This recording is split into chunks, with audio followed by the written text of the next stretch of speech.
प्यारे बच्चों, एक बार फिर मैं आप सभी प्यारे बच्चों को स्वागत करता हूं आपके अपने चैनल एग्जाम फ्लक्स पर। और आज की क्लास हम लोग इकोनॉमिक्स की चौथा चैप्टर वन शॉट में पढ़ने वाले हैं। बहुत ही बेहतरीन ढंग से समझेंगे, बहुत आसान शब्दों में समझेंगे। चैप्टर का नाम है हमारी वित्तीय संस्थाएं। हमारी मतलब समझाने की कोई आवश्यकता नहीं है। हम प्रत्येक चैप्टर में आपको यही बताते हैं कि चैप्टर आपका क्या कहता है। चैप्टर का मतलब समझ लीजिए तो आपका यह चैप्टर पूरी चैप्टर समझने में बहुत आसानी होता है। तो यह हमारी मतलब आप समझ रहे हैं। हमारा वित्तीय मतलब होता है बैंक। बैंक में वित्तीय मतलब होता है फाइनेंस, यानी फाइनेंस कहाँ करते हैं, रुपया आप कहाँ रखते हैं, बैंक में रखते हैं, डाकघर में रखते हैं, और भी बहुत सारा चीज है, शेयर बाजार में लोग लगाता है। तो वह सब संस्था मतलब वह रखने वाला स्थान, यानी वित्तीय संस्था हमारे भारत में कौन कौन है, क्या क्या होता है, उसके बारे में थोड़ा सा हम लोग परिचय इसमें देखेंगे। ज्यादा एडवांस में आपको टेंथ में है नहीं, तो सारी बैंक के बारे में, कैसा उसका सिस्टम चलता है, क्या लोन होता है, सारी चीज के बारे में हम लोग पढ़ेंगे। इससे पहले चैप्टर में हमने बहुत बेसिक पढ़ चुका हूँ। इकोनॉमिक्स क्या है, साख क्या है, बहुत सुंदर से हमने पढ़े थे तीसरा दूसरा चैप्टर में। जो बच्चा नहीं देखे हैं जाकर देख लेंगे, ठीक है। बहुत सुंदर सा आय सब कुछ हम लोग देखे थे। आय क्या है, आगे की क्लास पढ़ने से पहले हम एक शब्द कहना चाहते हैं। शिक्षा हमें स्वतंत्रता, आप समझ रहे हैं, शिक्षा मतलब जो आप पढ़ाई अध्ययन कर रहे हैं अभी, हमें क्या स्वतंत्रता और आत्मनिर्भर की दिशा में ले जाता है। अगर आपके पास शिक्षा है तो आप स्वतंत्र रहिएगा, किसी का गुलाम नहीं बन पाइएगा और अपने पैर पर खड़ा रहिएगा। यानी आत्मनिर्भर मतलब अपने पैर पर खड़ा हो सकते हैं, बिना शिक्षा के नहीं। इतना बात याद रखेंगे। चैप्टर नंबर 4 है। और क्या है चैप्टर का नाम, हमारी वित्तीय संस्थाएं। तो हम जैसा कि हम सब चैप्टर में पहले पहले जो आपका चैप्टर का नाम है उसी का मतलब हम बताते हैं। तो अब यहाँ भी हम लोग समझेंगे। हमारी का मतलब तो हमारा हो गया, आवर हो गया, आपका हो गया, समझ गए। हमारी मतलब अपना हो गया। तो यह देखिए वित्तीय संस्था के बारे में हम लोग बताएंगे। तो यहाँ पहला ही शब्द लिखे हैं, वित्तीय संस्था क्या है। क्या है वित्तीय संस्था, बहुत सुंदर से हम लोग समझेंगे। वित्तीय संस्था हमारे देश एवं राज्य, बहुत सुंदर से लिखा हुआ है, आप पहले समझिए उसके बाद हम आपको बताते हैं। देखिए, हमारे देश एवं राज्य की ऐसी संस्था जो लोगों को वित्तीय मतलब रुपया, आवश्यकताओं की पूर्ति, मुद्रा संबंधी क्रियाओं का संपादन करती है, वित्तीय संस्था कहलाती है। नहीं समझ में आया? ऐसे भी आप इसका परिभाषा लिख सकते हैं। हमारे देश या हमारे राज्य या हमारे गांव या हमारे समाज के लोगों की, समाज की लोगों की ऐसी संस्था, या राज्य की या हमारे समाज की ऐसा संस्था जो लोगों की, जो सामाजिक लोगों की, हमारे समाज के लोगों को वित्तीय आवश्यकता की पूर्ति करता है, या मुद्रा संबंधी क्रियाओं का संपादन करता है, या पैसा संबंधी क्रियाओं का लेन देन करता है, उसे हम वित्तीय संस्था कहते हैं। समझ गए? जैसे बैंक हो गया। वित्तीय संस्था को किसी भी देश का मेरुदंड यानी बैकबोन कहा जाता है। समझ गए? तो आप कहेगा कि किसी भी देश का वित्तीय संस्था क्या कहलाता है, तो मेरुदंड यानी बैकबोन कहलाता है। बिना बैकबोन का कोई भी मनुष्य खड़ा नहीं हो सकता है। उसी प्रकार से बिना वित्तीय संस्था से कोई भी देश आगे विकसित की ओर नहीं जा सकता है। समझ गए? तो इसीलिए किसी भी देश का मेरुदंड किसको कहा जाता है, वित्तीय संस्था, यानी बैंक, डाकघर, अन्य संस्थान को वित्तीय संस्था कहते हैं। समझ गए? वित्तीय संस्था एक अच्छा उदाहरण बैंक का है। तो हम पहले से ही आपको बता रहे हैं वित्तीय संस्था का सबसे अच्छा उदाहरण क्या है, बैंक है। तो आप बैंक के बारे में समझ गए हैं। तो बैंक का बहुत सुंदर से परिभाषा क्या लिख देंगे, बैंक क्या है, एक वित्तीय संस्था है। क्या लिखेंगे, हमारे देश या समाज, हमारे समाज या गांव भी लिख सकते हैं। हमारे गांव में एक ऐसी संस्था जो रुपया का लेन देन, रुपया का लेन देन यहां नहीं कहेंगे क्योंकि हम इकोनॉमिक्स पढ़ रहे हैं, तो हम उसमें कह देंगे वित्तीय आवश्यकताओं से संबंधित आवश्यकताओं को पूर्ति मुद्रा संबंधी क्रियाओं का संपादन करती। इतना बड़ा नहीं लिखना है तो इतना तो जरूर लिख सकते हैं, हमारे समाज में ऐसी संस्था, हमारे गांव की ऐसी संस्था जो वित्तीय आवश्यकताओं को पूर्ति करता है या वित्तीय आवश्यकताओं की संबंधी क्रियाओं का संपादन करता है, उसे हम क्या कहते हैं? वित्तीय संस्था कहते हैं। बस वित्तीय मतलब रुपया संबंधी आवश्यकताओं को आपको पूरा भी करता है, वो जमा भी करता है। आप जाइएगा बैंक में, क्या होता है, आपका रुपया जमा भी लेता है, आपको अगर लोन चाहिए तो वह देता भी है, लेन देन का क्रिया करता है। यानी वित्तीय आवश्यकताओं को आपको पूर्ति मुद्रा संबंधी क्रियाओं का संपादन करता है। तो एकदम सटीक परिभाषा है, छोटा परिभाषा है, एकदम से लिख देंगे और इसको बैकबोन याद रखेंगे और जैसे में बैंक रखेंगे। ठीक है, आगे हम लोग पढ़ेंगे वित्तीय संस्था के प्रकार। अभी हम संस्था के बारे में पढ़ लिए, वित्तीय संस्था होता क्या है, वित्तीय संस्था होता क्या है, जैसे बैंक, डाकघर इत्यादि जहां भी वित्तीय संबंधी पैसा की लेन देन होता है सभी को हम कह सकते हैं वित्तीय संस्था। तो इसका हम प्रकार भी देख लेते हैं, यह कितने प्रकार का होता है। तो देखिए, एक होता है सरकारी वित्तीय संस्था, गवर्नमेंट फाइनेंस ऑर्गेनाइजेशन। सरकारी वित्तीय संस्था का मतलब क्या होता है? Government finance organization. तो संस्था, यह देखिए सरकारी संस्था के एक होता है, यानी सरकार द्वारा स्थापित एवं स्वचालित संचालित वित्तीय संस्था को सरकारी वित्तीय संस्था। बस इसका परिभाषा देना कोई जरूरी है? सरकारी वित्तीय संस्था का मतलब जो सरकार चलाती है उसे सरकारी वित्तीय संस्था कहेंगे। बस ऐसा लिख के, जैसे SBI state bank of India, CBI central bank of India, RBI reserve bank of India, PNB Punjab national bank, यह आप सब सरकारी बैंक है। यह सब कौन सी है? सरकारी वित्तीय संस्था है। इस सब बैंक का पिताजी, यानी इस बैंकों का बैंक किसे कहा जाता है? आरबीआई को कहा जाता है, बैंकों का बैंक। यह याद रखेंगे, बैंक का पिताजी कौन है? तो आरबीआई को कहेंगे। ठीक है, यह बात याद रखेंगे। यह सब आगे चल के आपका जरूरी होगा, यहाँ आपका जरूरी नहीं है। ठीक है, लेकिन यहाँ वित्तीय संस्था का प्रकार पढ़ रहे हैं तो एक तो सरकारी हो गया। अब हम लोग पढ़ेंगे अर्ध सरकारी वित्तीय संस्था।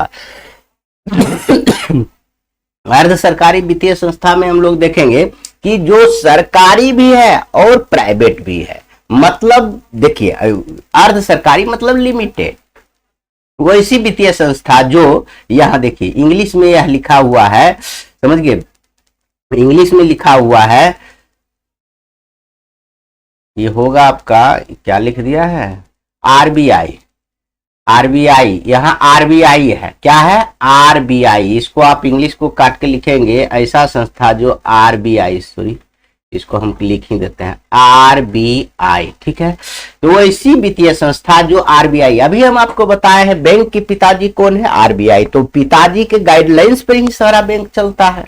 तो यहाँ जो अर्ध सरकारी होगा, जो सरकारी नहीं है पूरी तरह से, तो वह तो आरबीआई के दिशा निर्देश एवं आरबीआई द्वारा स्थापित किए गए, आरबीआई का जो निर्देश है, जो आरबीआई कहेगा कि ऐसा संस्था होना चाहिए, ऐसे आपको चलाना है, एवं उसके द्वारा आरबीआई के द्वारा जो स्थापित किए गए मापदंडों के अनुसार लोगों को वित्तीय आवश्यकताओं को पूरा करती है, उसे अर्ध सरकारी वित्तीय संस्था कहते हैं। जैसे क्षेत्रीय ग्रामीण बैंक, बिहार राज्य कोऑपरेटिव बैंक। जैसे बिहार ग्रामीण बैंक, अभी दक्षिण बिहार ग्रामीण बैंक कहिए, बिहार में जो कोऑपरेटिव बैंक है, यह सब जो है अर्ध सरकारी बैंक है और यह अर्ध सरकारी वित्तीय संस्था है। और जो किसके गाइडलाइन पर काम करता है? जो आरबीआई के दिशा निर्देश एवं उसके द्वारा मापदंडों के आधार पर स्थापित किया जाता है, उसे अर्ध सरकारी कहते हैं। बस इसको आप आराम से समझ सकते हैं। जो आरबीआई के दिशा निर्देश पर कार्य करती है उसे हम अर्ध सरकारी वित्तीय संस्थान कहेंगे। बस इतना हो गया। जैसे ग्रामीण बैंक, ठीक है। तो सूक्ष्म वित्तीय संस्थान मतलब छोटा वित्तीय संस्थान, छोटे पैमाने पर गरीब एवं जरूरतमंद लोगों को कम ब्याज दर पर ऋण उपलब्ध कराने वाली संस्था को सूक्ष्म वित्तीय संस्थान। इस क्षेत्र में बांग्लादेश के नोबेल पुरस्कार से सम्मानित प्रोफेसर मोहम्मद यूनुस को प्रयास सराहनीय है। देखिए सूक्ष्म वित्तीय संस्थान क्या होता है सबसे छोटा भी देखिएगा गांव देहात में 10 रुपया वाला लोग जमा करता है, उसमें से जाकर लोन लेता है।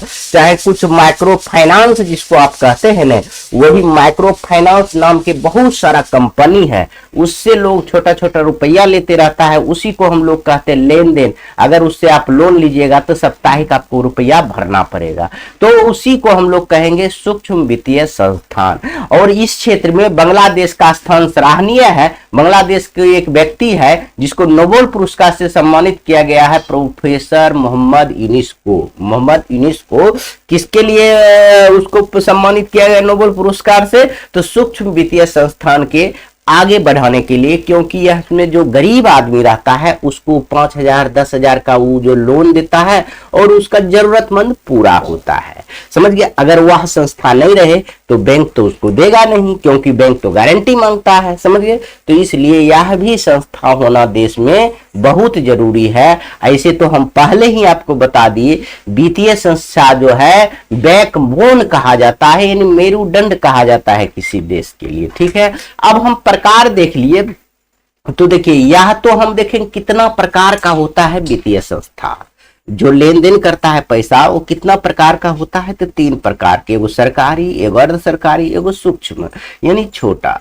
और तीसरा चीज हम लोग पढ़ेंगे कि वित्तीय संस्था का प्रकार 2 स्तर पर हम लोग बांटेंगे। जो सरकारी होता है ना उसको 2 स्तर पर हम लोग बांटेंगे कि वित्तीय राष्ट्रीय वित्तीय संस्था और राज्य वित्तीय संस्था, यानी जो देश के पूरे देश में रहता है उसको राष्ट्रीय वित्तीय संस्था कहेंगे, और सिर्फ जो राज्य भर में संचालित किया जाता है उसे राज्य स्तरीय वित्तीय संस्था कहेंगे। यानी राष्ट्रीय वित्तीय संस्था किसे कहते हैं? ऐसी वित्तीय संस्था जो देश के लिए मुद्रा संबंधी क्रियाओं का निर्धारण करती है एवं वित्त प्रबंधन का भी कार्य करती है, उसे हम राष्ट्रीय वित्तीय संस्था कहते हैं। बहुत सुंदर से पढ़ लेंगे हम लोग। और जैसे देखिए वित्तीय संस्था के भी 2 प्रकार है। राष्ट्रीय वित्तीय संस्था, यहाँ देखिए वित्तीय संस्था के प्रकार में आप 2 प्रकार से बांट सकते हैं। आप देखिए यह भी वित्तीय संस्था का प्रकार है। यह आपका है कि स्वामित्व के आधार पर, यहां हम लिख सकते हैं स्वामित्व के आधार पर, स्वामित्व के आधार पर यानी मालिकाना हक के आधार पर, लेकिन उसको कैटेगरी में बांटा जाए कि सरकारी और नन सरकारी के आधार पर। सरकारी स्तर में भी कैटेगरी होता है, जैसे हम यहाँ पर है ना, पहला का ही हम प्रकार देखेंगे तो यह 2 प्रकार का होता है, एक केंद्र स्तर पर, एक राज्य स्तर पर, यानी राष्ट्रीय स्तर पर, एक राज्य स्तर पर। ठीक है, तो इसका जो है राष्ट्रीय स्तर पर 2 अंग होते हैं, इसके भारतीय मुद्रा बाजार और भारतीय पूंजी बाजार। तो इसको भी हम लोग पढ़ लेंगे। तो भारतीय मुद्रा बाजार क्या होता है? ऐसी मुद्रा मौद्रिक बाजार जहां उद्योग एवं व्यवसाय के लिए अल्पकालीन एवं मध्यकालीन ऋण की व्यवस्था करती है, उसे भारतीय मुद्रा बाजार कहते हैं। भारतीय मुद्रा बाजार किसे कहते हैं? यह भी आप याद रखेंगे, कई बार पूछा गया है, भी आई है, समझ लीजिए। यह 2 नंबर में पूछा जाएगा, भारतीय मुद्रा बाजार किसे कहते हैं? तो कहेंगे हम ऐसी मौद्रिक बाजार, मतलब रुपया का बाजार, जहां उद्योग एवं व्यवसाय के लिए, बड़े बड़े उद्योग एवं व्यवसाय के लिए छोटा समय के लिए या दीर्घकालीन से मध्यकाल के समय के लिए, छोटा समय मतलब 1 से 7 दिन, और मध्यकालीन मतलब होता है कि यहाँ देखिए लिखा हुआ मध्यकालीन, अब अल्पकालीन मतलब 1 से 7 दिन के लिए ऋण देता है, और मध्यकालीन मतलब हो गया 1 से 6 माह के लिए। तो इसी के लिए जो ऋण व्यवस्था उपलब्ध कराती है उसे हम मुद्रा बाजार कहते हैं। मुद्रा बाजार किसे कहेंगे? जो व्यावसायिक लोग के लिए या औद्योगिक लोग के लिए अल्पकालीन या मध्यकालीन ऋण उपलब्ध कराता है उसे हम मुद्रा बाजार कहते हैं। अल्पकालीन 7 दिन के लिए होता है और मध्यकालीन 6 महीना तक के लिए होता है। ठीक है, अब भारतीय पूंजी बाजार भी देख लीजिए, ऐसी मौद्रिक बाजार जो उद्योग एवं व्यवसाय के लिए दीर्घकालीन ऋण की व्यवस्था करता है उसे, देखिए एक ही चीज याद रखिएगा, राष्ट्रीय वित्तीय संस्था 2 अंग है इसका। राष्ट्रीय वित्तीय संस्था का कितना है? 2 अंग है, एक भारतीय मुद्रा बाजार और एक भारतीय पूंजी बाजार। जो भारतीय मुद्रा बाजार जो है वह अल्पकालीन ऋण प्रदान करता है और भारतीय पूंजी बाजार जो है वह दीर्घकालीन लोन प्रदान करता है। दोनों किसको करता है? तो लोन उसी को न देगा जो कोई व्यवसाय करेगा या खरीद बिक्री करेगा या कोई उद्योग लगाएगा, तो वह दोनों व्यवसायिक लोगों को लोन देता है। लेकिन भारतीय मुद्रा बाजार में अल्पकालीन लोन प्रदान करता है और भारतीय पूंजी बाजार, देखिए मुद्रा का स्थान पर पूंजी हो जाएगा, तो यह दीर्घकालीन लोन प्रदान करता है। दीर्घकालीन का मतलब होता है असीमित समय के लिए, मतलब 5 वर्ष 10 वर्ष के लिए लोन प्रदान करता है। तो समझ गए? तो यह राष्ट्रीय वित्तीय संस्था 2 प्रकार का होता है, यह बहुत सुंदर से आप लोग समझ गए होंगे।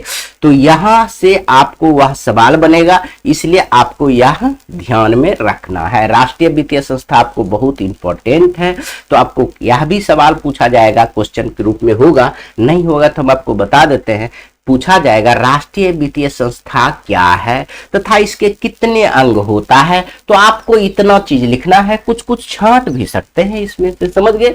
तो आराम से लिख सकते हैं राष्ट्रीय वित्तीय संस्थाएं क्या है, उसके बाद इसका 2 अंग होता है, दोनों अंग का थोड़ा थोड़ा विवरण दे देंगे, बस हो जाएगा। आगे आइए, तो हमें लिख भी दिए हैं राष्ट्रीय वित्तीय संस्था किसे कहते हैं, इसे कितने भागों में बांटा जाता है। बस अब देखिए यह तो क्वेश्चन है लेकिन आंसर ही गायब है, समझ गए? यह क्वेश्चन, यहाँ सॉरी यह आंसर है, ये क्वेश्चन भी है और यहाँ देखिए या करके यह भी क्वेश्चन है। भारत में संस्थागत वित्तीय स्रोत को कौन कौन से हैं, ठीक है? तो देखिए यह दोनों में से कोनो क्वेश्चन रहेगा तो आपका जवाब क्या देना है? एक ही देना है। हम क्वेश्चन नहीं पढ़े थे इसलिए बोले थे क्वेश्चन गायब हो गया।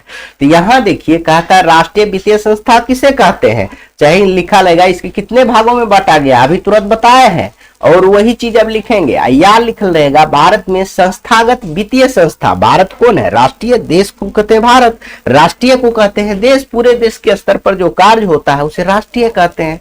तो भारत में कहिए, राष्ट्रीय कहिए। भारत में संस्थागत वित्तीय स्रोतों का कौन कौन से, अब देखिए दोनों क्वेश्चन में अंतर है। बच्चा कहेगा हम कैसे एक चीज लिखेंगे, इसलिए हम दोनों सवाल लिख दिए हैं जो कि आपके एग्जाम में कोई कष्ट नहीं होगा। तो इसमें भी वही चीज लिखेंगे जो अभी पढ़ चुके हैं। तो ऐसी वित्तीय संस्था जो देश के लिए मुद्रा संबंधी क्रियाओं का निर्धारण करता है उसे वित्त प्रबंधन का कार्य करती है। मुद्रा संबंधी क्रियाओं का निर्धारण करता है, यानी मुद्रा संबंधी कार्य करती है और वित्त का प्रबंधन भी संबंधी कार्य भी करता है, उसे मुद्रा वित्त, उसे हम क्या कहेंगे? राष्ट्रीय वित्तीय संस्थान। क्या देखिए दूसरी शब्द में इसको छोटा करके हम आपको बताते हैं, ऐसी वित्तीय संस्था जो हमारे देश के लिए मुद्रा एवं वित्त प्रबंधन का कार्य करती है। बस इतना ही लिखना है। इसमें थोड़ा सा सेंटेंस हम आपको छोटा कर देते हैं, लेकिन उतना ही बात है। लिखिएगा ऐसी वित्तीय संस्था जो देश के लिए मुद्रा एवं वित्त प्रबंधन का कार्य करे उसे हम राष्ट्रीय वित्तीय संस्था कहेंगे, ठीक है? इसके कितने अंग हैं? 2 अंग है, भारतीय मुद्रा बाजार और पूंजी मुद्रा बाजार। अभी तुरंत बताएं, भारतीय मुद्रा बाजार जो अल्पकालीन ऋण प्रदान करता है व्यवसायिक लोग के लिए, और भारतीय पूंजी बाजार क्या है? दीर्घकालीन लोन प्रदान करता है, समझ गए? तो यह आपको ऑब्जेक्टिव भी ध्यान रखना है कि भारतीय पूंजी बाजार कौन सा ऋण प्रदान करता है व्यवसायिक लोग का, तो दीर्घकालीन लोन प्रदान करता है। लेकिन कहेगा भारतीय मुद्रा बाजार कौन सा लोन प्रदान करता है, तो हम एक क्वेश्चन बनाते हैं, आपको देखते हैं कौन आदमी दे सकता है। भारतीय मुद्रा बाजार कौन सा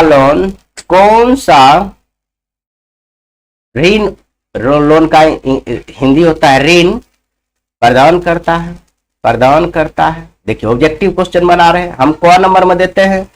अल्पकालीन। कौन नंबर में देते हैं? मध्यकालीन। गौ नंबर में देते हैं क और ख दोनों, और घ नंबर में देते हैं कोई नहीं। तो अब बच्चा देखिए कोई धरफर में कहेगा अरे अल्पकालीन सर पढ़ाए थे, हो गया अल्पकालीन मार दीजिए, गलत तो हो जाएगा। यहाँ आगे भी पढ़िएगा, यह जो भारतीय मुद्रा बाजार है अल्पकालीन और मध्यकालीन दोनों प्रकार का ऋण प्रदान करता है, इसलिए आंसर ग हो जाएगा क और ख। इसलिए यह पढ़ने से आपका ऑब्जेक्टिव ही, ये सब्जेक्टिव ही नहीं, ऑब्जेक्टिव ही भी पूरा तरह से बनेगा। आपका कोई भी क्वेश्चन यहाँ से आपको नहीं छूटेगा, समझ गए? आराम से सारा क्वेश्चन बन जाएगा। तो इसी प्रकार से पढ़िएगा। तब आगे आइए, राज्य स्तरीय वित्तीय संस्था क्या है? राज्य स्तरीय वित्तीय संस्था क्या है? देखिए बहुत सुंदर से हम लोग अभी राष्ट्रीय वित्तीय संस्था के बारे में पढ़े थे, अब हम लोग पढ़ेंगे राज्य स्तरीय वित्तीय संस्था क्या है। हम क्या पढ़ेंगे? राज्य स्तरीय वित्तीय संस्था। वित्तीय संस्था हम दो प्रकार से बताए थे आपको, उसी प्रकार से अब हम लोग इसको पढ़ेंगे राज्य स्तरीय वित्तीय संस्था। हम लोग पढ़ेंगे, बहुत सुंदर से पढ़ेंगे। तो देखिए क्या है, इसको भी दो भाग में बांटा गया। राष्ट्रीय वित्तीय संस्था को दो भाग में बांटे थे, भारतीय मुद्रा बाजार और भारतीय कृषि बाजार। अब हम लोग राज्य स्तरीय वित्तीय संस्था के बारे में पढ़ लेंगे कि देखिए संस्थागत यानी सरकारी, राज्य में भी सरकारी होता है, गैर संस्थागत यानी प्राइवेट, यानी जो सरकारी संस्था है यहाँ उसके बारे में भी देखिए। राज्य है, बिहार एक क्या है? राज्य है। भारत में 28 राज्य है, तो यह राज्य में भी सब अपना अपना राज्य में अलग अलग वित्तीय संस्था है। देखिएगा ग्रामीण बैंक है, ये है, यहाँ सहकारी बैंक है, ये है। देखिए सरकारी संस्था हो गया या गैर सरकारी यानी प्राइवेट संस्था। सरकारी संस्था में कौन हो गया? सहकारी बैंक, प्राथमिक सहकारी समितियां, विकास भूमि विकास बैंक, व्यवसायिक बैंक, क्षेत्रीय ग्रामीण व्यवसायिक, नबार्ड, यह सब सरकारी वित्तीय संस्था है। लेकिन प्राइवेट क्या होता है? महाजन, सेठ, साहूकार, व्यापारी, रिश्तेदार। आप कभी गए रिश्तेदार से 5,000 10,000 रुपया ले लेते हैं, तो एक तरह से समझिए वह भी तो वित्तीय संस्था हो गया। लेकिन यह राज्य के अंतर्गत गैर संस्थागत हुआ। इस संस्थागत नहीं ना, ये संस्थागत है। आप गए रिलेशन से, कहिए 10,000 रुपया दीजिए, फिर दे दीजिएगा उसको जाकर, तो वह भी एक तरह के वित्तीय संस्था लेन देन हुआ, लेकिन उसको हम कहेंगे गैर संस्थागत यानी प्राइवेट वित्तीय संस्था। तो ये तो आसान चीज है। तो राज्य के अंतर्गत जो भी सरकारी संस्था है, याद रखेंगे सहकारी होता है, प्राथमिक सहकारी होता है, भूमि विकास बैंक होता है, व्यवसायिक क्षेत्रीय ग्रामीण बैंक होता है, नबार्ड होता है, यह सब सरकारी सहकारी संस्था है। तो कहिएगा सर काहे बता रहे हैं? तो भैया ये ऑब्जेक्टिव में पूछा जाएगा कि सरकारी जो है राज्य स्तरीय वित्तीय संस्था कौन कौन सी है, तो आपको सरकारी संस्था निम्नलिखित में से कौन सी है, तो वो आपको ऐसे बताना पड़ेगा। तो क्या होगा? तो सहकारी बैंक। अब देखिए अब क्या करना है, ये आप समझ चुके हैं कि राज्य स्तरीय भी वित्तीय संस्था दो प्रकार का होता है, एक सरकारी, एक संस्थागत या एक गैर संस्थागत। ये इसको हम बारी बारी से पढ़ेंगे। अब बस आपका समाप्ति हो जाएगा, छोटा सा और भी बचेगा। सहकारी संस्था क्या होता है? प्राथमिक सहकारी, भूमि विकास, व्यवसायिक, क्षेत्रीय, नबार्ड, यह सब हम लोग आगे पढ़ेंगे। और गैर सरकारी यानी प्राइवेट में आ गया महाजन से आप रुपा लेते हैं, सेठ, साहूकार, व्यापारी, रिश्तेदार, यह सब गैर संस्थागत हो गया। तो यह सरकारी संस्थागत राज्य स्तर के सहकारी संस्थागत सरकारी संस्था क्या है, या कहेगा राज्य स्तर पर सरकारी संस्था कौन कौन है, या राज्य स्तर पर गैर सरकारी संस्था कौन कौन है, यह थोड़ा सा याद रखेंगे। हाईलाइट करके नीचे दिया गया है, राज्य स्तरीय वित्तीय संस्था किन्हीं के द्वारा ऋण उपलब्ध कराए जाते हैं। किसी के द्वारा भी ऋण उपलब्ध कराया जाता है राज्य स्तरीय वित्तीय संस्था में। इतना बात यह भी याद रखेंगे। अब हम लोग बारी बारी से पढ़ेंगे। गैर संस्थागत जो होता है, प्राइवेट जो आदमी देता है, रिश्तेदार देता है, उसके बारे में थोड़ा सा लिख दीजिए, काहे कि आपको पूछा जाएगा गैर संस्थागत को क्या है, किसे कहते हैं, तो क्या लिखिएगा? तो आराम से लिखिएगा, संस्थागत स्रोतों से ग्रामीण गरीब परिवारों को कर्ज तो मिल जाता है, लेकिन अधिक ब्याज दर और महाजन द्वारा दिए गए अन्य प्रकार की शोषण से गरीब, इधर से होगा, गरीब मजदूरों को अत्यधिक शोषित होता है। यह जो गैर संस्थागत जो प्राइवेट संस्था होता है, वह गरीब परिवार इसके अंतर्गत लेता है। अमीर आदमी तो जाकर बैंक से ले लेता है, बड़े बड़े बैंक से ले लेता है, लेकिन गरीब आदमी को बैंक में कोई देगा नहीं देगा। तो इसलिए यह क्या होता है, यह गैर सरकारी संस्थान यानी अपने महाजन से अधिक ब्याज दर पर लोन लेता है और उसको उससे अत्याचार भी सहता है। रुपया नहीं देगा तो मजदूरी करेंगे, अरे रुपया दिए हैं जाको कम कर दो, उसको रुपया नहीं देगा, और रुपया जबकि पूरा लेगा, सूद सहित लेगा, तब पर भी शोषण का शिकार होता है। तो वही होता है गैर संस्थागत संस्थागत प्राइवेटीकरण, जैसे कि यह सब आप साहूकार से लीजिए, महाजन से लीजिए, रिश्तेदार से लीजिए, यह सब होता है। तो संस्थागत के बारे में आप सब हम लोग पढ़ेंगे। सरकारी संस्था, जैसे राज्य के जो सरकारी संस्था है उसके बारे में, जैसे सहकारी बैंक। तो सहकारी बैंक के बारे में पहले हम लोग पढ़ लेते हैं। यह त्रिस्तरीय प्रणाली के रूप में काम करती है। सहकारी बैंक कितना स्तरीय पर काम करती है? त्रिस्तरीय प्रणाली पर काम करती है। पहला स्तरीय है ग्रामीण स्तर पर प्राथमिक सहकारी साख समिति होता है, और जिला स्तर पर केंद्रीय सहकारी बैंक होता है। जिला स्तर पर क्या होता है? केंद्रीय सहकारी बैंक यानी सेंट्रल कोऑपरेटिव बैंक होता है, सेंट्रल कोऑपरेटिव बैंक होता है। और राज्य स्तर पर राज्य सहकारी बैंक होता है, स्टेट कोऑपरेटिव बैंक होता है। यह 3 स्तर पर सहकारी बैंक होता है। हम सबके बारी बारी से देखेंगे, सहकारी बैंक, नाबार्ड, सब के बारे में थोड़ा थोड़ा देखेंगे, ठीक है। तो जिला सहकारी बैंक क्या होता है यह पूछा जाता है, इसलिए हम यह आपको बताते हैं। यह 3 स्तरीय होता है, तो इसमें से सबसे इंपॉर्टेंट जिला स्तरीय होता है, यह भी आप देख लीजिएगा तो बहुत सुंदर रहेगा। नोट में लिखा हुआ बिहार में 25 केंद्रीय सहकारी बैंक तथा राज्य में 1 राज्य के सहकारी बैंक कार्यरत है। यह भी आपको याद रखना होगा, बिहार में कितना सहकारी बैंक है, जबकि 38 जिला है, लेकिन 38 जिला में कितना सहकारी बैंक है? 25 के केंद्रीय सहकारी बैंक है, ये जिला स्तर की बैंक है। तथा राज्य में 1 राज्य सहकारी बैंक है। ये तो ठीक है, 1 राज्य बिहार है तो 1 सहकारी बैंक है, राज्य सहकारी बैंक है राज्य स्तर पर। तो अब हम देखेंगे प्राथमिक सहकारी समितियां क्या होता है, यह सब बहुत विस्तार में देखेंगे। यह कृषि से संबंधित होता है। यह समानता 1 वर्ष के लिए ऋण देती है, परंतु विशेष परिस्थिति में यह अवधि 3 वर्ष तक के लिए बढ़ाई जा सकती है। बिहार में अभी 6842 प्राथमिक सहकारी समिति है। देखिए 6842 प्राथमिक सहकारी समिति है अभी तक में बिहार में, याद रखेंगे, ठीक है। भूमि विकास बैंक क्या है, अभी हम बताए थे। सब संस्थागत है, सरकारी संस्था है। राज्य में किसानों को दीर्घकालीन ऋण प्रदान करने के लिए भूमि विकास बैंक खोला गया है। यह किसानों के भूमि को बंधक रखकर किसानों को 15 से 20 वर्षों के लिए लोन प्रदान करता है। 15 से 20 वर्ष के लिए लोन यह देता है भूमि विकास बैंक, दीर्घकालीन लोन, ठीक है। व्यावसायिक बैंक भी है। व्यावसायिक बैंकों के द्वारा भी किसानों को ऋण की सुविधा प्रदान की जाती है, लेकिन यह जरूरत के अनुकूल नहीं है, क्योंकि सभी किसानों को पहुंच व्यावसायिक बैंक तक नहीं होता है। सभी किसानों का पहुंच व्यवसायिक बैंक का नहीं होता है, ठीक है। इसमें गरीब आदमी तो नहीं पहुंच पाएगा। क्षेत्रीय ग्रामीण बैंक छोटे किसान एवं अन्य कमजोर वर्ग की जरूरतों को पूरा करने के उद्देश्य से क्षेत्रीय ग्रामीण बैंक 1975 ईस्वी में स्थापित किया गया। वर्तमान में देश में 196 क्षेत्रीय ग्रामीण बैंक कार्यरत है। वर्तमान में कितना कार्यरत है? 196 ग्रामीण बैंक कार्यरत है। तो यह आप जिला स्तरीय, यह सहकारी विकास भूमि जितना भी था, यह सबके बारे में हम लोग पढ़ लिए। नाबार्ड के बारे में पढ़ लेते हैं। देखिए नाबार्ड यह कृषि संबंधी आवश्यकताओं को पूरा करने का कार्य करती है। मतलब जितना भी राज्य स्तर पर सहकारी बैंक है, सरकारी संस्था है, संस्थागत है, तो वह सब लगभग कृषि से संबंधित कार्य करती है। इतना बात याद रखेंगे। आगे हम लोग पढ़ेंगे किसानों को साख अथवा ऋण, साख मतलब विश्वास, हम पढ़े थे पिछले चैप्टर में, अथवा ऋण की आवश्यकता क्यों पड़ती है। तो किसानों को ऋण की आवश्यकता क्यों पड़ती है? तो उसमें बीज खाद खरीदने के लिए, सिंचाई करने के लिए, यही सब लिखिएगा। भारत में अधिकांश किसान गरीब हैं। भारत में कैसा है किसान? अधिकतर किसान क्या है? गरीब है। उनकी आमदनी काफी कम है।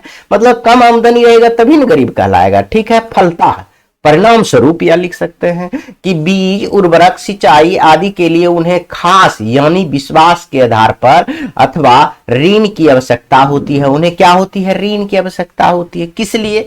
भारत के किसान गरीब है इसलिए उसे ऋण की आवश्यकता होती है। कौन चीज करने के लिए? सिंचाई करने के लिए, बीज खरीदने के लिए, उर्वरक खरीदने के लिए। उर्वरक मतलब खाद होता है। खाद खरीदने के लिए ऋण की आवश्यकता होती है। किसानों को ऋण की आवश्यकता क्यों होती है? लिख देंगे आप, जरूर लिख देंगे, क्योंकि यहाँ का किसान गरीब है और उसको बीज खाद खरीदने के लिए पैसा की जरूरत होती है, इसलिए वह ऋण लेता है। बस हो गया। राज्य स्तरीय संस्थागत वित्तीय संस्थान के कार्यों को वर्णन करें। अभी हम जितना पढ़े थे फिर से लिख देंगे, वही क्वेश्चन के फॉर्मेट में है। यह सब पढ़े हैं ना, इसी को आपको क्वेश्चन के फॉर्मेट में है। ऐसा क्वेश्चन पूछेगा तो दीर्घ उत्तरीय क्वेश्चन हो जाएगा। राज्य स्तरीय संस्थागत वित्तीय संस्था के कार्यों को लिखें। तो राज्य स्तरीय वित्तीय संस्थाओं के स्रोत निम्नलिखित हैं तो लिखेंगे सहकारी बैंक, यहाँ विवरण का चिन्ह देंगे। सहकारी बैंक किसान को अल्पकालीन, मध्यकालीन एवं दीर्घकालीन तीनों प्रकार का लोन प्रदान करता है। प्राथमिक कृषि साख क्या है, यह भी विवरण का चिन्ह देंगे। समितियां यह किसान को अल्पकालीन ऋण उपलब्ध कराता है। देखिए, प्राथमिक कृषि साख समिति सिर्फ अल्पकालीन ऋण प्रदान करता है, लेकिन सहकारी बैंक तीनों प्रकार का ऋण प्रदान करता है, याद रखेंगे। भूमि विकास बैंक, यह भी भूमि को बंधक बनाकर उन्हें दीर्घकालीन लोन प्रदान, अभी तुरंत बताया है। व्यवसायिक बैंक क्या है, व्यवसायिक बैंक किसानों को व्यवसायों के लिए अल्पकालीन, मध्यकालीन एवं दीर्घकालीन, यह व्यवसायिक बैंक भी बिहार में चाहे अन्य राज्य में कार्यरत है, लेकिन यह किसान को व्यवसाय करने के लिए तीनों प्रकार का लोन देता है। लेकिन यह जो है सहकारी बैंक व्यवसायिक खेती करने के लिए भी तीनों प्रकार का लोन देता है। क्षेत्रीय ग्रामीण बैंक भी आप कह सकते हैं। क्षेत्रीय ग्रामीण बैंक छोटे किसान एवं अन्य कमजोर वर्ग के लोगों को अल्पकालीन, मध्यकालीन एवं दीर्घकालीन लोन प्रदान करता है। ठीक है। नाबार्ड क्या है, नाबार्ड किसान को सीधे ऋण नहीं देता है, बल्कि यह व्यावसायिक बैंकों, क्षेत्रीय ग्रामीण बैंक तथा सहकारी बैंकों के माध्यम से कृषि क्षेत्रों के विकास के लिए ऋण उपलब्ध कराता है। बस इतना याद रखेंगे। अब हम लोग पढ़ेंगे व्यवसायिक के बैंक के बारे में। क्या पढ़ेंगे व्यवसायिक बैंक के बारे में? तो पहला ही है व्यवसायिक बैंक के प्रमुख कार्यों के लिखें, यानी मुख्य कार्यों के लिखना है आपको। तो यह आपको पूछा जाएगा तो यह 4 लिख दीजिएगा, और दीर्घ उत्तरीय में पूछा जाएगा तो यह भी डिटेल्स में इसको देना होगा। ठीक है। तो लेकिन यह 4 प्रकार का होता है। तो जमा राशि की स्वीकार करना, ऋण प्रदान करना, व्यवसायिक बैंक का यह सब कार्य है।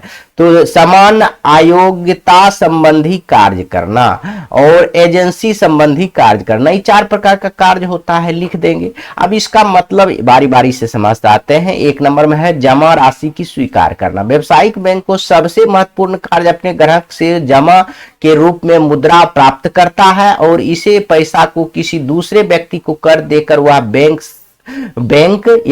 लाभ कमाते हैं। यानी आप जानते हैं, अभी पैसा आप जमा कीजिएगा ना, कोई भी बैंक है, यह तो व्यवसायिक बैंक के बारे में हम बता रहे हैं। आप SBI को ले लीजिए, आप इसमें जाकर जमा कीजिएगा तो 1 लाख रुपया का आपको 1 लाख रुपया पर आपको 1 साल में मात्र 2,500 रुपया देगा। लेकिन आप लोन लीजिएगा ना 1 लाख का, तो अगर जानते हैं लोन का अलग है, कृषि लोन लीजिएगा तो 7,000 रुपया लेगा आपको।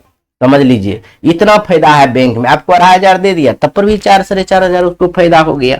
तो यह सबसे कम ब्याज दर कृषि लोन होता है, और आपका रुपया मात्र 2.5% पर वह जमा करता है। तो यह सबसे बड़ी बैंक का फायदा है, समझ लीजिए। यह व्यवसायिक बैंक भी करता है, समझिए। व्यवसायिक बैंक में 4 प्रकार की जमा राशि को स्वीकार किया जाता है। देखिए, जमा राशि की बात कर रहे हैं तो यह 4 प्रकार की जमा राशि स्वीकार करता है। सब बैंक में होता है। जैसे स्थायी जमा यानी फिक्स डिपॉजिट करता है, कोनो बैंक में जाकर जाओ। संचयी जमा यानी शेयरिंग डिपॉजिट भी करता है। चालू जमा यानी करेंट डिपॉजिट भी करता है। आवर्ती जमा यानी रेकरिंग डिपॉजिट भी करता है। देखिए, फिक्स डिपॉजिट मतलब समझा देते हैं आपको, स्थायी जमा मतलब आपको हम समझा दे रहे हैं, बहुत सुंदर से आप समझ सकते हैं। अब देखिए, थोड़ा थोड़ा हम आपको यह बात समझा देते हैं कि यह चारों का मतलब होता क्या है। जैसे फिक्स डिपॉजिट मतलब होता है कि आप 10,000 रुपया जमा कीजिएगा, फिक्स हो गया कि आपको 1 साल के लिए जमा करना है, तो 1 साल के बाद वह निकाल सकते हैं, पहले भी निकाल सकते हैं। संचयी जमा मतलब होता है शेयरिंग जमा, या शेयर बाजार में इस तरह का जमा होता है। चालू यानी करेंट डिपॉजिट आपका भी होता है। आवर्ती जमा मतलब रेकरिंग जमा मतलब अभी कभी देखे होंगे कि आपके घर पर आता है, 10 रुपया आज भी ले लिया, 20 रुपया कल भी ले लिया, 10 रुपया करके डेली लेगा। इसी को हम कहते हैं रेकरिंग जमा, और लास्ट में जाकर आपको एक बार दे देगा। तो इतना बात आप याद रखेंगे। तो व्यावसायिक बैंक कितने प्रकार के जमा स्वीकार किए करते हैं? तो यह इस प्रकार, व्यावसायिक बैंक 4 प्रकार का जमा स्वीकार करते हैं, लिख दीजिएगा। जमा, स्थायी जमा, इसके तहत इस अवधि के लिए रुपया जमा करें। एक अवधि के लिए मतलब एक फिक्स अवधि के लिए रुपया जमा होता है। ठीक है। तो चालू जमा यानी करेंट डिपॉजिट निकाला जाता है। देखिए, जमा किसे कहते हैं? देखिए, यह गलत लिखा हुआ है। इसके तहत जमा करता अपनी इच्छा अनुसार रुपया जमा कर सकता है अथवा निकाल सकता है। इसके बाद यह आप दे दीजिएगा, इसके बाद यह डाल दीजिएगा। इसके करंट जमा में क्या होता है? इसके अनुसार करंट मतलब होता है आपको जब जमा करना है जमा कीजिए, जब निकालना है निकाल सकते हैं, यानी करंट खाता यानी चालू खाता। सेविंग डिपॉजिट क्या होता है? संचयी जमा क्या होता है? शेयरिंग नहीं है, सॉरी बच्चों, सेविंग है। सेविंग एक तरह की, यह दोनों एक ही है। निकालने का अधिकार सीमित रहता है। इसके तहत रुपया जमा करने का कोई प्रतिबंध नहीं रहता है, लेकिन रुपया निकालने का सीमित रहता है। यह देखिए, यह भी आपको स्टार दे दीजिए, यहां पर यह जो है यहां से लेकर यहां तक यहां दीजिएगा, पहले यह लिख दीजिएगा। रहना होता है लेकिन निकालने का अधिकार सीमित रहता है। जमा करने पर कोई प्रतिबंध नहीं रहता है सेविंग अकाउंट में, लेकिन निकालने पर क्या होता है, प्रतिबंध होता है। ठीक है। आवर्ती जमा क्या होता है, रिकरिंग डिपॉजिट। इसके तहत एक निश्चित अवधि तक प्रति माह निश्चित रकम जमा करते हैं। प्रति माह कहिए, प्रतिदिन कहिए, प्रति सप्ताह कहिए, आप निश्चित राशि जमा कर सकते हैं कोई अवधि के लिए, एक निश्चित अवधि के लिए। ऋण प्रदान करना, अब हम लोग दूसरा चीज पढ़ेंगे, ऋण प्रदान करना। इतने तक आपको लिखना है इसके बारे में, इस क्वेश्चन के बारे में आपको यहीं तक ही लिखना है। ठीक है। ऋण प्रदान, बैंक के पास जो रुपया जमा के रूप में आता है उसमें से एक निश्चित राशि नगद कोष में रखकर बाकी राशि बैंक द्वारा दूसरे व्यक्ति को उधार दे देता है, यानी लोन दे देता है, उससे आप कमाते रहता है। समझ गए यह बात। व्यवसायिक बैंक निम्न प्रकार से ऋण प्रदान करता है। व्यवसायिक बैंक कौन किस आधार पर लोन प्रदान करता है, ऋण प्रदान करता है, वह देख लीजिए। अभियाचित एवं अल्पकालीन ऋण, समझ गए। यह अभियाचित मतलब होता है अल्पकालीन लोन देता है, यह समझ गई। इस प्रकार का ऋण एक दिन से लेकर एक सप्ताह के लिए केवल मांगने पर वापस लिए जाने के लिए दिया जाता है। समझ गए, अल्पकालीन ऋण देता है। नगद खास, इस प्रकार की व्यवस्था के अंतर्गत बैंक अपने ग्राहक को ऋण पत्र यानी बॉन्ड, व्यावसायिक माल अथवा अन्य वर्गीकृत अन्य स्वीकृत प्रतिभूति यानी सिक्योरिटीज के आधार पर ऋण देता है। नगद खास मतलब वो आपको कोई चीज बंधक बनाकर रख लेगा, उसके बाद आपको देगा, बॉन्ड बनाकर देगा। अधिविकर्षण मतलब क्या होता है, जब कोई व्यावसायिक बैंक अपने ग्राहक को अपने खाते में जमा रकम से अधिक रकम निकालने की सुविधा देता है तो उसे अधिविकर्षित की सुविधा कहते हैं। अधिविकर्षण मतलब क्या, अधिविकर्ष मतलब क्या होता है, जब कोई व्यावसायिक बैंक यानी कोई भी बैंक रहे, चाहे व्यावसायिक बैंक के बारे में पढ़ रहे हैं, व्यावसायिक बैंक, वह ग्राहक का मान लीजिए 50,000 रुपया है और चाहते हैं तो 1 लाख रुपया निकाल सकते हैं, उसी को हम कहते हैं अधिविकर्षण की सुविधा प्रदान करना। ठीक है। तो विनिमय बिलों का भुगतान, यह क्या होगा, भुगतान, भुगतान, समझ गए। तो हम कह सकते हैं व्यावसायिक बैंक में विनिमय बिलों का भुगतान करके भुगतान भी ग्राहकों को ऋण प्रदान करता है। भुगतान भी क्या करता है, ऋण प्रदान करता है। यह थोड़ा सा सस्पिशन, इसको छोड़ देंगे, क्या जरूरी है, इतना ही रखेंगे तो काफी है। ठीक है। इस प्रकार के ऋण में बैंक बिलों में से कुछ कटौती करके बाकी राशि का भुगतान कर देता है। ठीक है, लिखना है तो लिख भी सकते हैं। तो देखिए पांचवा में लिखिए ऋण एवं अग्रिम। लोन एवं एडवांस क्या होता है, जब ऋण एक पूर्व निश्चित अवधि के लिए दिया जाता है तो उसे ऋण अथवा अग्रिम कहता है। जब कोई निश्चित अवधि के लिए आपको कोई रुपया देता है उसी को हम ऋण कहेंगे या अग्रिम कहेंगे, एडवांस कहेंगे। यानी तीसरा नंबर में हम पढ़ सकते हैं समान उपयोगिता संबंधी कार्य। बैंक सब कार्य है ही, समझ लीजिए। यह आपको पहला में तो हम चालू खाता के बारे में बताए थे, देखिए ना यहाँ हम आपको बताए थे ना, यह 4 प्रकार का काम होता है। तो जमे के बारे में हम इतना बात बताए थे, उसके बाद हम संचयी के बारे में बताए हैं, अब तीसरा बताया है चालू वाला बताएंगे। ठीक है। तो सारा चीज हम लोग पढ़ लेंगे। ठीक है। समान उपयोगिता संबंधी कार्य क्या है, व्यवसायिक बैंकों में अन्य बहुत से कार्यों को भी संपन्न करते हैं जिन्हें समान उपयोगिता संबंधी कार्य होता है, जैसे यात्री चेक, खास प्रमाण पत्र को जारी करना, यानी विश्वास। खास मतलब क्या होता है, विश्वास प्रमाण पत्र भी जारी करता है। एक ग्राहकों के लिए खास पत्र एवं यात्री चेक भी जारी करता है, जिसकी सहायता से व्यापारी विदेशों से भी सुगमता पूर्वक मतलब आसानी पूर्वक विनिमय कर सकता है, यानी खरीद बिक्री कर सकता है। व्यवसायिक बैंक का यह भी लाभ है, समझ लीजिए। लॉकर की भी सुविधा होती है व्यवसायिक बैंक में। बैंक अपने ग्राहक को लॉकर की सुविधा भी प्रदान करती है, जिसमें लोग अपने सोना, चांदी, जेवर तथा अन्य आवश्यक कागजात सुरक्षित रख सकते हैं। इसका वार्षिक किराया बहुत कम होता है। व्यवसायिक बैंक में लॉकर भी होता है, जो आपका समझिए महत्वपूर्ण चीज है, जो कि चोरी डकैती हो सकता है, उस सब आप चाहिएगा तो लॉकर की सुविधा में जाकर रख देंगे। उस सारा जिम्मेवारी होगा कि बैंक उसको देखभाल करेगा, उसमें सुरक्षित रहेगा। ठीक है।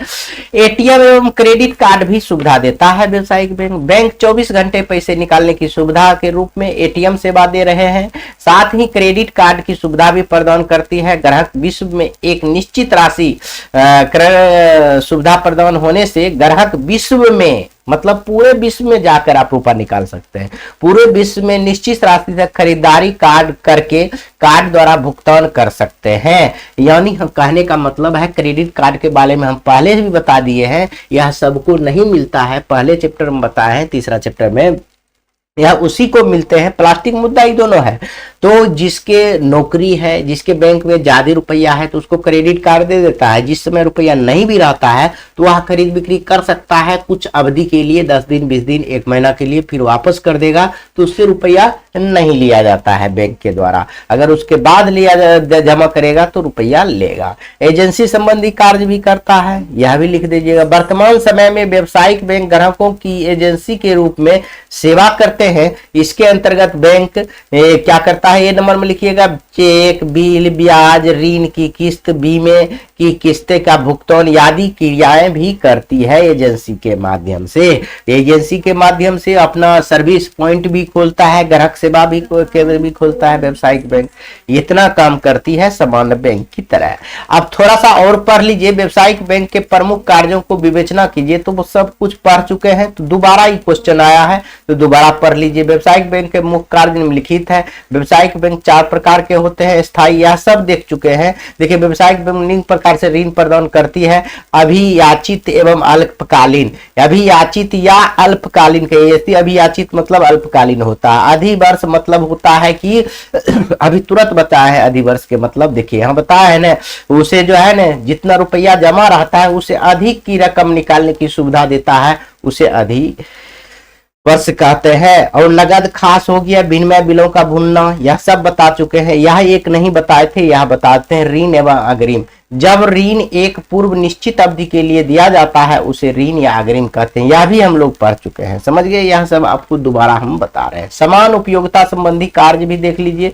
यात्री एवं खास प्रमाण पत्र जारी करता है, लॉकर की सुविधा देता है, एटीएम एवं क्रेडिट कार्ड देता है, एजेंसी संबंधी कार्य करता है। यह सब व्यावसायिक बैंक का कार्य हो गया। एक नहीं 2 बार हम बता चुके हैं। बहुत सुंदर से आप लिख कर आप एक ही बार लिखेंगे तो सारा बात आपको समझ में आ जाएगा। अब हम लोग पढ़ेंगे सहकारिता के बारे में और लगभग यह लास्ट ही होगा और अंतिम में एक सूक्ष्म होगा, बस समाप्त हो जाएगा ये चैप्टर, ठीक है। तो प्रश्न है कि सहकारिता से आप क्या समझते हैं।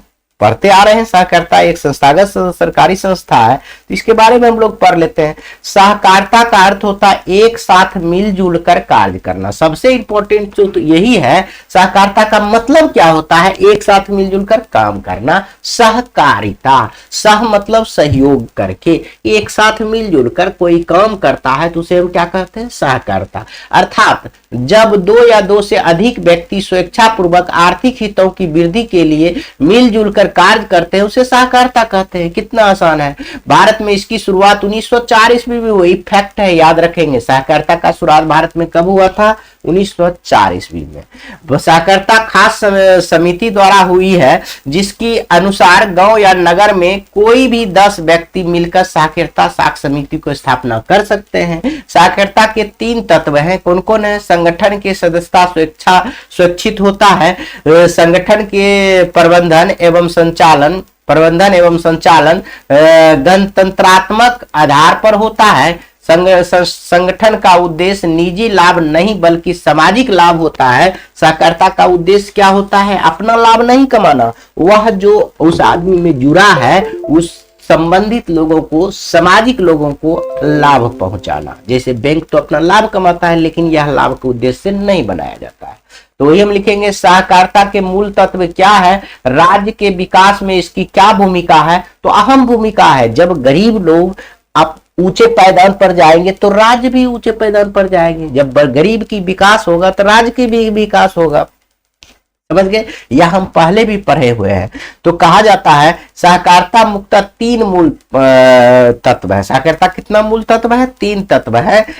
यह एक स्वैच्छिक संगठन होता है जिसका सदस्य बनने के लिए कोई बंधक अथवा दबाव नहीं होता है। देखते हैं गांव देहात में नहीं है, सदस्य है जिसको जीविका भी आजकल कहते हैं लोग, वही चीज ये है, समझिए। इसका प्रबंधन एवं संचालन लोकतांत्रिक होता है और सभी सदस्यों का समान अधिकार होता है। इसमें जो 10 सदस्य एक साथ महिला लोग जुड़ते सकते हैं, सभी का समान अधिकार होता है। समझिए, इसके तहत आर्थिक उन्नति के साथ सामाजिक उन्नति भी ध्यान दिया जाता है। बिहार जैसे पिछड़े एवं गरीब राज्य में सहकारिता की काफी महत्वपूर्ण भूमिका है। बिहार की गरीब जनता को सहकारिता के माध्यम से धन उपलब्ध कराकर उसकी आर्थिक विकास की किया जाता है, आर्थिक विकास किया जाता है। सहकारिता के माध्यम से आज बिहार में कृषि कार्यों के साथ ही उनके कुटीर एवं लघु मतलब छोटा छोटा उद्योग जो होता है घर में के संचालित किया जाता है। इसके बिहार के लोगों को आय में वृद्धि होती है और इसका जीवन स्तर ऊंचा होता है। जब बिहार के लोगों की जीवन स्तर ऊंचा होगा तो राज्य की विकास होगा कि नहीं होगा? 100% राज्य की विकास होगा।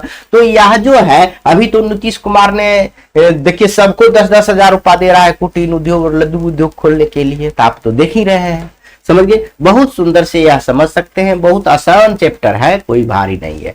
तो भारत में सहकारिता की शुरुआत किस प्रकार हुई, संक्षिप्त में वर्णन देना है। यह सब दीर्घ उत्तरीय का सवाल है, तो बढ़िया से देखेंगे। भारत में सर्वप्रथम 1904 में सहकारिता की आविष्कार हुआ है।